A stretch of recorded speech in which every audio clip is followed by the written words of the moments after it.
আল্লাহ নবী সাল্লাল্লাহু আলাইহি ওয়াসাল্লাম বলেন, আমি যখন সিদরাতুল মুনতাহার কাছে গেলাম, ফা আওহা ইলাইহা মা আওহা, আল্লাহ আমাকে যা দেওয়ার কথা যা দিলেন তার মধ্যে থেকে আল্লাহ রাব্বুল আলামিন ফারদা আলাইয়া 50 সালাতান ফি কুল্লি ইয়াউমিন ওয়া লাইলাতিন, আল্লাহ রাব্বুল আলামিন আমার উপরে এক নয় দুই নয় প্রতিদিন 50 ওয়াক্ত নামাজ ফরজ করলেন। কয় ওয়াক্ত নামাজ? প্রতিদিন রাতে কয় ওয়াক্ত?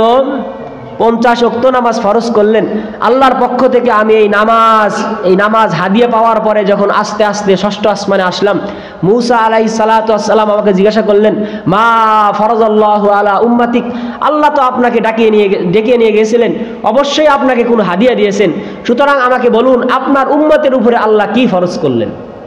আল্লাহ নবী সাল্লাল্লাহু আলাইহি ওয়াসাল্লাম মূসা আলাইহিস সালাতু ওয়াস সালামকে বললেন, আল্লাহ আমার উম্মতের উপরে 50 ওয়াক্ত দিন রাতে 50 ওয়াক্ত নামাজ ফরজ করেছেন। মূসা আলাইহিস সালাতু ওয়াস সালাম বললেন, ইরজি ইলা রাব্বিক, আপনি এক্ষুনি আপনার রবের কাছে চলে যান, ফাসআলহু তাকফীফ, আপনার রবের কাছে গিয়ে বলেন, রব আল্লাহ আমার উম্মতের জন্য এটা সম্ভব নয়, একটু সহজ করে দেন। কি বললেন মূসা আলাইহিস সালাতু ওয়াস সালাম? আপনার রবের কাছে ফিরে যান, ফিরে গিয়ে বলেন যে না, আমার উম্মতের জন্য 50 ওয়াক্ত নামাজ সম্ভব না, লা ইউতিকুনা বিজালিক, আমার উম্মত আপনার উম্মত এইটা পালন করতে সম্ভব হবে না, পালন করতে পারবে না। কারণ আমি আমার জাতি বনি ইসরায়েলকে আমি দেখেছি, তাদের পরীক্ষা করা আমার হয়েছে, আমি জানি মানুষ হিসাবে তাদের জন্য এইটা সম্ভবকর হবে না, অনেক কঠিন হয়ে যাবে। আল্লাহ নবী সাল্লাল্লাহু আলাইহি ওয়াসাল্লাম আল্লাহর কাছে আসলেন, বললেন, ইয়া রব খাফিফ, হে আল্লাহ আমার উম্মতের জন্য একটু সহজ করুন। আল্লাহ রাব্বুল আলামিন 5 ওয়াক্ত নামাজ কমায়া দিলেন। আবার মূসা আলাইহিস সালাতু ওয়াস সালামের কাছে যখন আবার আল্লাহর নবী আসলেন, মূসা আলাইহিস সালাতু ওয়াস সালাম আবার বললেন, ফারজি ইলা রাব্বিক, আপনার রবের কাছে গিয়ে চলে যান, ফাসআলহু তাকফীফ, সহজের প্রশ্ন করুন, আল্লাহ যেন সহজ করে দেয়, কমায়া দেয়। আপনার উম্মতের জন্য এটা সহজ হবে না, দিন রাত 45 ওয়াক্ত নামাজ তারা পড়তে পারবে না। আল্লাহর নবী সাল্লাল্লাহু আলাইহি ওয়াসাল্লাম বলেন, এইভাবে আমি মূসা এবং আল্লাহর কাছে যাতায়াত করতে লাগলাম। আল্লাহ প্রতিবার আমার উম্মতের উপর থেকে 5 ওয়াক্ত নামাজ করে কমাইতে লাগলেন। কমাইতে আল্লাহ রাব্বুল আলামিন এক পর্যায়ে বললেন, ফা ইন্নাহুন্না খামসু সালাওয়াত ফি কুল্লি ইয়াউমিন ওয়া লাইলাতিন, হে মুহাম্মদ এখন তোমার উম্মতের জন্য আর 50 ওয়াক্ত নয়, এখন তোমার উম্মতের জন্য প্রতিদিন রাত আমি 5 ওয়াক্ত নামাজ ফরজ করলাম। কয় ওয়াক্ত নামাজ? 5 ওয়াক্ত নামাজ। লিকুল্লি সালাতিন আশরুন, আর প্রত্যেক ওয়াক্ত নামাজ পড়লে 10 গুণ সওয়াব আমি তাকে এমনি দিয়ে দেব। তাহলে 1 ওয়াক্ত নামাজ পড়লে কয় ওয়াক্তর সওয়াব?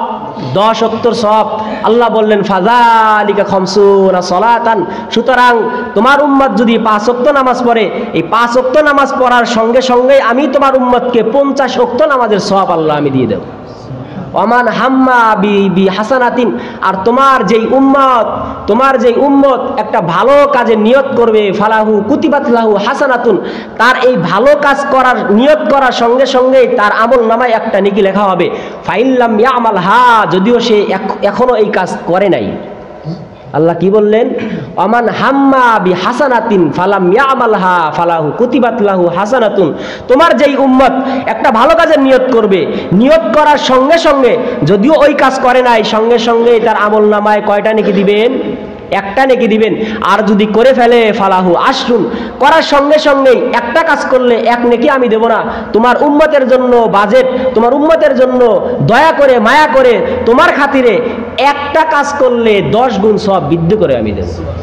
ওমান হাম্মা বিসাইয়্যাতিন, আর তোমার যেই উম্মত একটা খারাপ কাজের নিয়ত করবে, ফালাম ইয়ামালহা, এখনো ওই খারাপ কাজ করে নাই, লাম ইকতব লাহু, তার জন্য সাইয়্যাতুন, তার জন্য একটা গুনাহ আমি লিখব না।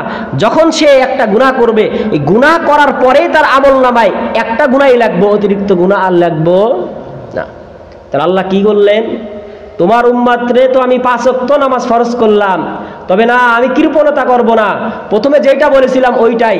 5 ওয়াক্ত নামাজ পড়লেও আমি তোমার উম্মতকে কত সওয়াব দেব? 50 ওয়াক্ত নামাজ পড়লে যেই সওয়াব দেওয়ার কথা আমার ছিল, তোমার উম্মতকে আমি সেই সওয়াব দিয়ে দেব। পাশাপাশি তোমাকে আরেকটা জিনিস দিয়ে দেই, তোমার উম্মত যদি একটা ভালো কাজের নিয়ত করে, ভালো কাজ যদি নাও করে, এই নিয়ত করার কারণে তোমার উম্মতের আমল নামায় একটা নেকি লেখা হবে।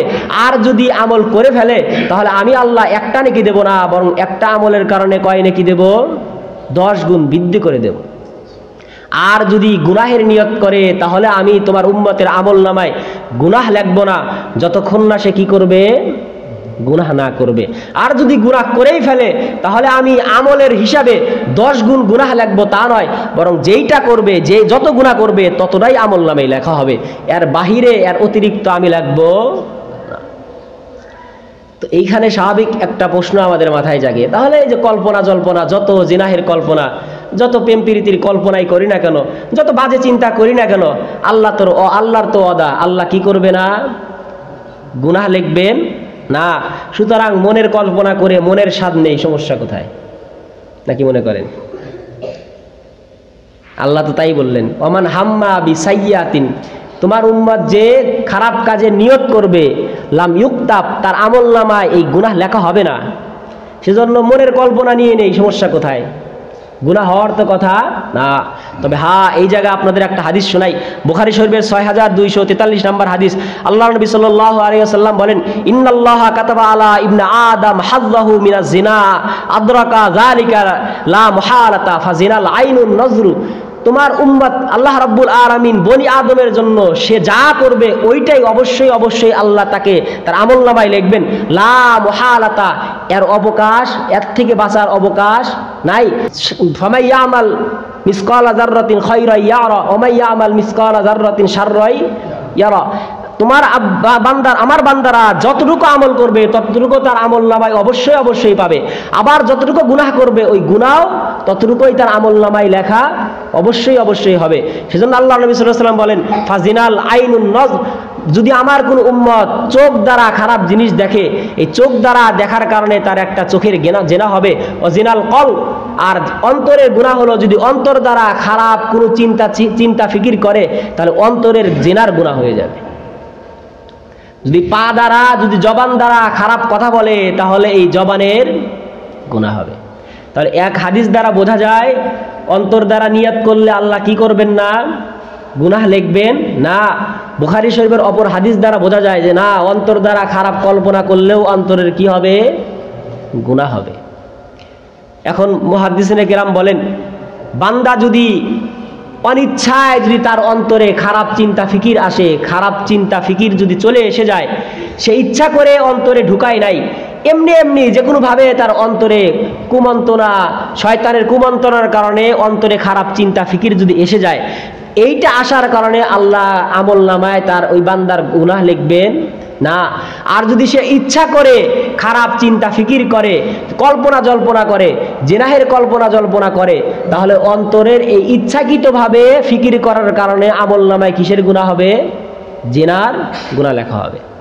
কথা কি বুঝাইতে পারছি? তাহলে অনিচ্ছাকৃতভাবে যদি এসে যায় এইটার গুনাহ আল্লাহ লিখবেন না। আর আমি যদি ইচ্ছাকৃতভাবে কল্পনা জল্পনা করি তাহলে এইটার গুনাহ আল্লাহ লিখবেন। তো যেটা বললাম, প্রথম নাম্বার হাদিয়া কি? আল্লাহ নবী সাল্লাল্লাহু আলাইহি সাল্লামকে আল্লাহ মেরাজে নিয়ে যাওয়ার পরে প্রথম হাদিয়া কি দিলেন? নামাজ দিলেন, 5 ওয়াক্ত নামাজ। তাহলে 5 ওয়াক্ত নামাজের কত গুরুত্ব! মেরাজের আগে আল্লাহ তার কাছে নিয়ে যাবেন, মেরাজের আগে আল্লাহর নবীর মাধ্যমে নামাজ পড়াইলেন, আবার কাছে নিয়ে যাওয়ার পরে আল্লাহ নামাজ ফরজ করে দিলেন। আগেও নামাজের কথা, পরেও নামাজের কথা, তাহলে আল্লাহর কাছে যাওয়ার আগেও নামাজ, পরেও নামাজ। সুতরাং নবীর এই মেরাজের ঘটনা দ্বারাই বোঝা যায় নামাজ কতটুকু গুরুত্বপূর্ণ একটা জিনিস। নাকি মনে করেন? নবীর মেরাজের ঘটনা দ্বারা বোঝা যায় নামাজ কতটুকু গুরুত্বপূর্ণ জিনিস। যেই বান্দা আল্লাহর নবীর, যেই উম্মত মনে করে আমি নামাজ না পড়লেও আমার ইসলাম ঠিক আছে, নামাজ না পড়লেও আমার ঈমান ঠিক আছে, ওই ব্যক্তির উদাহরণ ওই পাগলের মতো, যে পাগল হওয়ার পরও নিজেকে দাবি করে আমি একজন সুস্থ মানুষ। কথা বোঝেন নাই? যে ব্যক্তি নামাজ না পড়ে নিজেকে দাবি করে আমার ঈমান ঠিক আছে, আমার ইসলাম ঠিক আছে, সে কার মতো? ওই পাগলের মতো, যেই পাগলের মাথা ঠিক নাই তারপরেও সে নিজেকে কি দাবি করে? ভালো দাবি করে। সে নিজেকে ভালো দাবি করলেও সে বাস্তবেই পাগল। ঠিক আমি আর আপনি ইমানদার মুসলমান দাবি করলেও আল্লাহর দরবারে আমি আর আপনি কি পাক্কা ইমানদার মুসলমান না? এটা আমার কথা না, নবীর কথা। বুনিয়াল ইসলাম আলা খামসিন শাহাদাতি আল্লাহ ইলাহা ইল্লাল্লাহ ওয়া আন্না মুহাম্মাদার রাসূলুল্লাহ ওয়া ইকামাস সালাত ওয়া ইতাইজ যাকাত। আল্লাহর নবী স্পষ্ট বলে দিলেন, যদি কোনো ব্যক্তি নিজেকে পূর্ণাঙ্গ মুসলমান দাবি করতে চায় তাহলে তার ভিতরে 5টা জিনিস থাকতে হবে। প্রথম নাম্বার বললেন যে ঈমান, আল্লাহকে বিশ্বাস করতে হবে, তার নবীকে বিশ্বাস করতে হবে। দ্বিতীয় নাম্বার বললেন ওয়া ইকামাস সালাহ, দ্বিতীয় নাম্বার যদি কোনো ব্যক্তি নিজেকে পাক্কা মুসলমান দাবি করতে চায় তাহলে দৈনন্দিন তাকে 5 ওয়াক্ত নামাজ বেঁধে পড়তে হবে। আল্লাহর নবী বললেন 5 ওয়াক্ত নামাজ বেঁধে পড়া, 5 ওয়াক্ত নামাজ পড়া এটা হলো ইসলামের স্তম্ভ খুঁটি। সুতরাং যেই ব্যক্তি 5 ওয়াক্ত নামাজ পড়ে না তার ভিতরে পূর্ণাঙ্গ ইসলাম নাই, আর যেই ব্যক্তির ভিতরে পূর্ণাঙ্গ ইসলাম নাই সে নিজেকে পূর্ণাঙ্গ মুসলমান দাবি করতে পারবে না। আল্লাহ নবী সাল্লাল্লাহু আলাইহি ওয়াসাল্লাম আবার হাদিসের ভিতরে বলেন, লা ঈমানা লিমান লা আমানাতা লাহ, যেই ব্যক্তির ভিতরে আমানত নাই ওই ব্যক্তির ভিতরে ঈমানদারি নাই। ওয়ালা সালাতা লিমান লা তুহুর লাহ, যেই ব্যক্তির ওযু ঠিক নাই, তাহারত ঠিক নাই, পবিত্রতা ঠিক নাই ওই ব্যক্তির নামাজ হবে না। ওয়ালা ঈমানা লিমান লা সালাতা লাহ, আর যেই ব্যক্তির নামাজ নাই ওই ব্যক্তির ঈমানও ঠিক নাই। ফাইন্না মাউদিউস সালাত, ইসলামের ভিতরে নামাজের স্থান কেমন?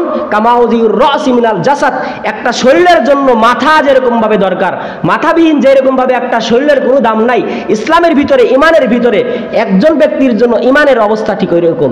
মাথা ছাড়া যেরকম ভাবে ব্যক্তিকে মানুষ জীবিত বলে না, নামাজ ছাড়া ঈমানদারকে ঈমানদার বলা যায় না, নামাজ ছাড়া মুসলমানকে মুসলমান বলা যায় না। কথা বোঝেন নাই বোধহয়? হ্যাঁ। আউয়ালু মা ইউহাসাবু বিহিল আবদু ইয়াউমাল কিয়ামাতি সালাতু, আল্লাহ রাব্বুল আলামিনের নবী পিয়ার হাবিব বলেন, কিয়ামতের দিন আল্লাহ সর্বপ্রথম ঈমানদার, যারা বেঈমান তাদের তো হিসাবই হবে না, বিনা হিসাবে আল্লাহ ধরে ধরে জাহান্নামের ভিতরে ফালাইয়া দিবেন। আর যাদের ভিতরে ঈমান আছে, ঈমান এনেছিল, তাদেরকে আল্লাহ সর্বপ্রথম হিসাব নেবেন। প্রতিদিন আমি তোমার উপরে 5 ওয়াক্ত নামাজ ফরজ করেছিলাম, 5 ওয়াক্ত নামাজ পড়েছো কিনা এটা হিসাব তুমি আগে দাও। আল্লাহ নবী কি বললেন? প্রথম কিসের হিসাব হবে? নামাজের হিসাব হবে। যে ব্যক্তি নামাজ ঠিক করবে, ফাইন সলুহাত ফাকাত নাজা ওয়া আফলাহা, যার নামাজ ঠিক হবে সেই ওই দিন কামিয়াব, সেই সফল হবে। আর যেই ব্যক্তির ওমান ফাসাদাত, আর যেই ব্যক্তির নামাজ ঠিক হবে না, নামাজ পড়বে না, ফাকাদ খাবা খাসিরা, ওই ব্যক্তি ওই দিন লাঞ্ছিত হবে, জাহান্নামী হবে। হ্যাঁ, তা আল্লাহর নবীর প্রথম হাদিয়া কি? 5 ওয়াক্ত নামাজ।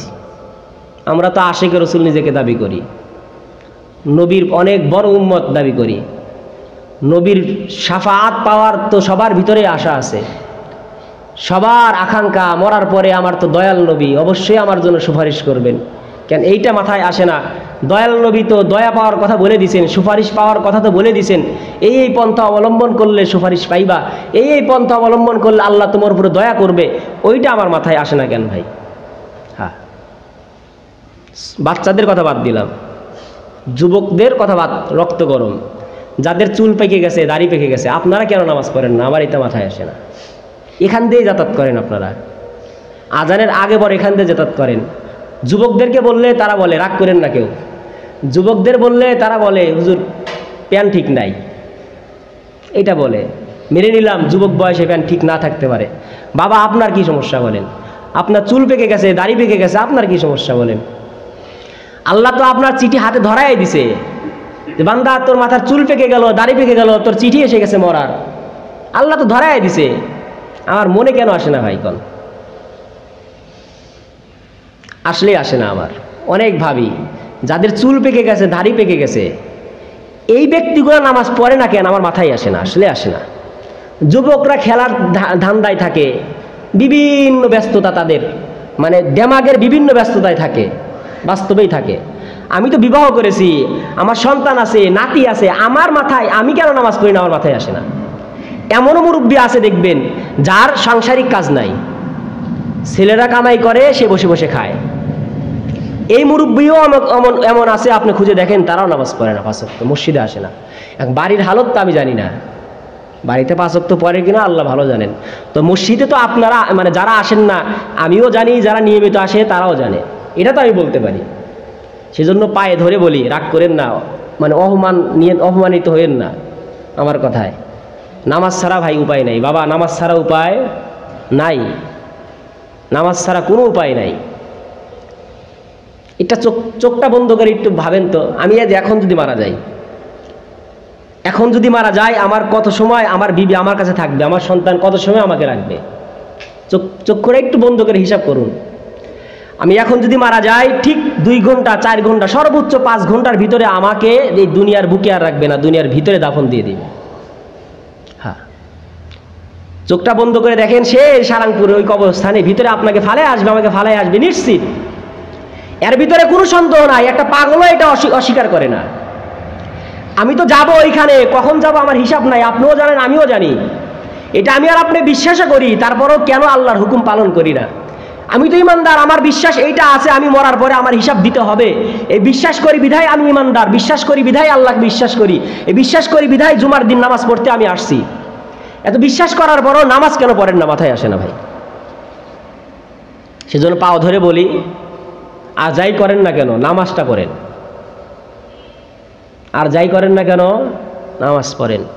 আমাদের নামাজে অন্যতম প্রতিবন্ধকতা হলো এই যে বিড়ি টানা, চাষটালে বসা, বিড়ি টানা আর চাষটালে বসা। অনেক মুরব্বী থাকতে পারে এরকম, অনেক জায়গায় থাকে, আপনাদের এখানেও থাকতে পারে। বিড়ি খাওয়ার পরে মুখে গন্ধ থাকে, এই জন্য মসজিদে আজানের আগে পরে এখান থেকে যায়, মসজিদে ঢোকে না, কারণ মুখে গন্ধ। হ্যাঁ, আপনার চুল দাড়ি পেকে গেছে, আপনার কোন দৃষ্টিতে আপনি রাস্তাঘাটে বিড়ি টানেন কোন ভাই? সেই জন্য পা ধরে অনুরোধ করি, এই যে আপনার আমার নামাজের অন্যতম প্রতিবন্ধকতা হলো এই নেশা করা আর চাষটালে গিয়ে আড্ডা দেওয়া। চাষটালে গিয়ে বসলো, চা খেলো, গল্প করতে করতে নামাজের আর খবর থাকে না। যখন বাড়িতে থাকে নামাজের কথা মনে পড়ে, নামাজে আসে। যখনই চাষটালে যায়, নেশার ভিতরে ডুবে যায়, অথবা টিভির সামনে পড়ে যায়, গল্পের ভিতরে পড়ে যায়, তখনই আমার আর এই নামাজের কথা মনে থাকে না। যেহেতু আমার এই জিনিসগুলা আমাকে নামাজের থেকে দূরে রাখতেছে, সুতরাং সর্বপ্রথম এই জিনিসগুলো আমাকে ছাড়তে হবে। আর যদি ছাড়তে না পারেন, তাহলেও এটার মহা ওষুধ হলো নামাজ পড়া শুরু করা। আল্লাহ বলেছে, ইন্নাস সালাতা তানহা আনিল ফাহশাই ওয়াল মুনকার। অবশ্যই নামাজ তোমাকে অশ্লীল কাজ থেকে, এক কথা খারাপ কাজ থেকে বিরত রাখবে। আপনি বিড়ির নেশা ছাড়তে পারতেছেন না, 5 ওয়াক্ত নামাজ বেঁধে পড়ার চেষ্টা করুন। অবশ্যই এই নামাজের খাতিরেই আল্লাহ আপনার কাছ থেকে এই বিড়ির এই বদ অভ্যাস অবশ্যই আল্লাহ দূর করে দিবেন। ঠিক আছে ইনশাআল্লাহ। আল্লাহ আমাদের তৌফিক দান করুন। তাহলে আল্লাহর নবীর প্রথম নাম্বার হাদিয়া কি? নামাজ, 5 ওয়াক্ত নামাজ। সংক্ষেপে বলে দেই, তাছাড়া খালি আরো কয়েক সপ্তাহ লম্বা আলোচনা হয়ে যাবে, সংক্ষেপে বলে দেই। দ্বিতীয় নাম্বার হাদিয়া হলো সূরা বাকারার শেষের 2 আয়াত। সূরা বাকারার শেষের 2 আয়াত, আমানার রাসূল থেকে নিয়ে শেষ পর্যন্ত। আমানার রাসূল বিমা উনজিলা ইলাইহি মির রাব্বিহি ওয়াল মুমিনুন কুল্লুন আমানা বিল্লাহি ওয়া মালাইকাতিহি ওয়া কুতুবিহি ওয়া রুসুলিহি লা নুফাররিকু বাইনা আহাদিম মির রুসুলিহি। এখান থেকে নিয়ে শেষ পর্যন্ত সূরা বাকারার এই শেষ 2টা আয়াত হলো আল্লাহর নবী সাল্লাল্লাহু আলাইহি ওয়াসাল্লামকে আল্লাহর দ্বিতীয় হাদিয়া। আল্লাহর নবী সাল্লাল্লাহু আলাইহি ওয়াসাল্লাম বলেন, উতিতু খাওয়াতিমাল বাকারাতি মিন বাইতি কানজিন মিন তাহতিল আরশি লাম ইয়াতাহুন্না নাবিয়্যুন ক্বাবলি। আল্লাহ রাব্বুল আলামিনের আরশের নিচে একটা খাজানা আছে, খাজানার একটা ঘর। ওই খাজানার ভিতর থেকে আল্লাহর মহামূল্যবান একটা খাজানা, সেটা হলো এই সূরা বাকারার শেষের আয়াত। এই আয়াতগুলো আল্লাহ ওই খাজানার ভিতর থেকে বের করে আল্লাহ আমাকে দিয়ে দিলেন। ওই খাজানার ভিতর থেকে আল্লাহ বের করে আমাকে দিয়ে দিলেন। অপর হাদিসের ভিতরে পাওয়া যায়, তিরমিজি শরীফের হাদিসের ভিতরে পাওয়া যায়, ইন্নাল্লাহা কাতাবা কিতাবান ক্বাবলা আন ইয়াখলুকাস সামাওয়াতি ওয়াল আরদ বিআলফাই আমিন। আল্লাহ রাব্বুল আলামিন আসমান জমিন সৃষ্টি করার 2000 বছর পূর্বে, কত বছর পূর্বে? 2000 বছর পূর্বে আল্লাহ রাব্বুল আলামিন একটা কিতাব লিখলেন। ওই কিতাবের মধ্যে থেকে উনজিলা মিনহু আয়াতাইন। আল্লাহ রাব্বুল আলামিন ওই কিতাবের ভিতর থেকে কিতাবের ভিতর থেকে 2টা আয়াতের মাধ্যমে আল্লাহ রাব্বুল আলামিন সূরা বাকারা খতম করলেন। ওই কিতাবের ভিতরের 2টা অংশ, কিতাবের ভিতরে 2টা আয়াত হলো এই সূরা বাকারার শেষ অংশ। আল্লাহ নবী সাল্লাল্লাহু আলাইহি ওয়াসাল্লাম বলেন, লা ইকরাআন ফি দারি সালাসিল আয়ালিন ফায়াকরাবুহা শাইতান। যেই ঘরে নিয়মিত 3 দিন যেই ঘরে নিয়মিত 3 রাত এই সূরা বাকারার শেষ এই 2 আয়াত পড়া হবে, লা ইয়াকরবুহা শাইতান, ওই ঘরের আশেপাশেও আর শয়তান আসতে পারবে না। আল্লাহ নবী কি বললেন? যেই ঘরে নিয়মিত কয়দিন 3 রাত্রিতে সূরা বাকারার এই শেষ 2 আয়াত পড়া হবে, ওই ঘরের আশেপাশেও শয়তান আসবে না। তাহলে এই আয়াতের সারমর্ম হলো, এই আয়াতের ভিতরে আল্লাহ রাব্বুল আলামিন বলেছেন, লা ইয়াকাল্লিফুল্লাহু নাফসান ইল্লা বুসআহা লাহা মা কাসাবাত ওয়া আলাইহা মাকতাসাবাত। এই উম্মতকে আল্লাহ অহেতুক যেইটা উম্মতের জন্য সম্ভব না, কষ্টকর, ওই জাতীয় কোনো হুকুম এই উম্মতকে আল্লাহ দিবেন না। তাহলে যেইটা কষ্টকর ওইটা আল্লাহ এই উম্মতকে দিবেন না। এবং যেইটা কষ্টকর আল্লাহ রাব্বুল আলামিন এই আয়াতের ভিতরে বললেন, যেইটা কষ্টকর উম্মত পূর্ববর্তী উম্মতের জন্য বোঝা হয়েছিল, ওই জাতীয় বোঝাদায়ক কোনো হুকুম যে উম্মতের মাথার উপরে বোঝা হবে, এই জাতীয় কোনো হুকুম আল্লাহ দিবেন না। যখন এই আয়াত আল্লাহ তার নবীর উপরে নাজিল করতেছিলেন, জিবরাইল আলাইহিস সালাতু ওয়াস সালাম তার নবীকে বলতেছিলেন, আপনি এখন বলেন আমিন। আল্লাহ রাব্বুল আলামিনের কাছে দরখাস্ত করতেছিলেন যে আল্লাহ, আপনি আমার উম্মতকে এইটা দেন, অহেতুক কোনো জিনিস দিয়েন না যেটা আমার উম্মতের জন্য কষ্ট হবে, এইটা আপনি দিয়েন না। আমার উম্মত যদি ভুলে কিছু করে ফেলে তাহলে আমার উম্মতের উপরে গুনাহ লেখেন না। আমার উম্মত যদি কোনো আমল করতে ভুলে যায়, নিসিয়ান, নামাজ পড়ার কথা ছিল সে ভুলে গেছে, সময় মতো বলতে পারে নাই, আল্লাহ এই কারণে আমার উম্মতের কে আপনি পাকড়াও করেন না। আল্লাহ রাব্বুল আলামিনের নবী যখন এই দাবিগুলো করলেন, আল্লাহ রাব্বুল আলামিন সঙ্গে সঙ্গে প্রতিটা দাবির পরে আল্লাহ বলতেছেন, নাম, হ্যাঁ, আমি সব কিছু তোমার উম্মতকে দিয়ে দিলাম, সব কিছু তোমার উম্মতকে দিয়ে দিলাম। এটা ছিল হলো 2 নাম্বার হাদিয়া। 3 নাম্বার হাদিয়া কি? অগফিরা লিমান লাম ইশরিক বিল্লাহি মিন উম্মতিহি শাইআন আল মুকহিমাত। আমার যেই উম্মত, তোমার যেই উম্মত, আল্লাহ বলতেছেন তোমার যেই উম্মত শিরক ছাড়া যত বড় গুনাহ করুক না কেন, এই গুনাহের কারণে আমি চিরস্থায়ী জাহান্নামে তাকে দেব না। 3 নাম্বার হাদিয়া কি? এই উম্মত শিরক ছাড়া যত বড় কবিরা গুনাহ করুক না কেন, ওই গুনাহের কারণে চিরস্থায়ী জাহান্নামে আল্লাহ দিবেন না।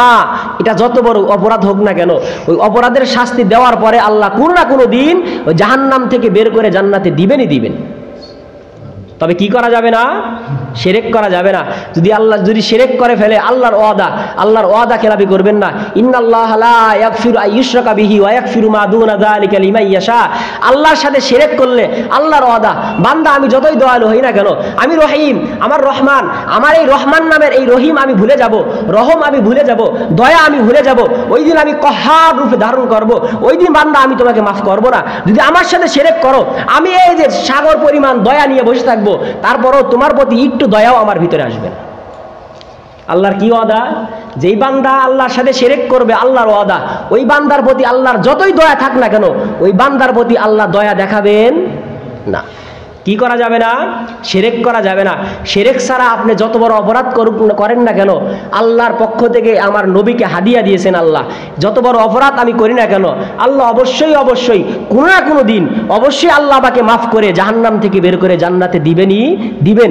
আর যদি শিরক করে ফেলি, শিরক অবস্থায় যদি মৃত্যুবরণ হয়, তাহলে আল্লাহ আর আমাকে জাহান্নাম থেকে বের করে আর কশিনকালেও কখনোই জান্নাতে দিবেন না। শিরক হলো মৌলিকভাবে, লম্বা আলোচনা আমি ইতিপূর্বে করেছি, 3টা জিনিস বলি। 1 নাম্বার শিরক হলো আল্লাহর জাতের সাথে শিরক করা, অর্থাৎ আল্লাহ একজন আমার সৃষ্টিকর্তা, আল্লাহ আমাকে সব কিছু দেয়, এই যে এই মূর্তিও আমাকে সব কিছু দেয়, এরকম ভাবে অন্য কোনো জিনিসকে আল্লাহর মতো মনে করা, এটার নাম হলো শিরক ফিজ জাত। স্বাভাবিক মুসলমানরা এই শিরক করে না। করে কি? মূর্তিকে খোদা মনে করে না।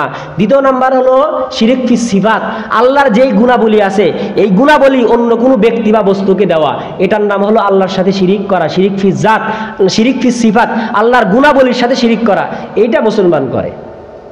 আল্লাহর একটা গুণ হলো, আল্লাহ কি? খালেক, সৃষ্টিকর্তা। আমি যা চাই কার কাছে? মাজারে যা বলি, আল্লাহ আমার একটা সন্তান দেন, এই যে গুণ ছিল কার? আল্লাহর। আমি যা চাইলাম কার কাছে? মাজারের কাছে। যেই ব্যক্তি এইটা করবে সে কি করলো? শিরিক করলো। আর যেই ব্যক্তি এই শিরিক করার পরে মারা গেল তওবাবিহীন, সে কোথায় যাবে? জাহান্নামে যাবে। আল্লাহর অন্যতম একটা গুণাবলী হলো আল্লাহ আলিমুল গায়েব।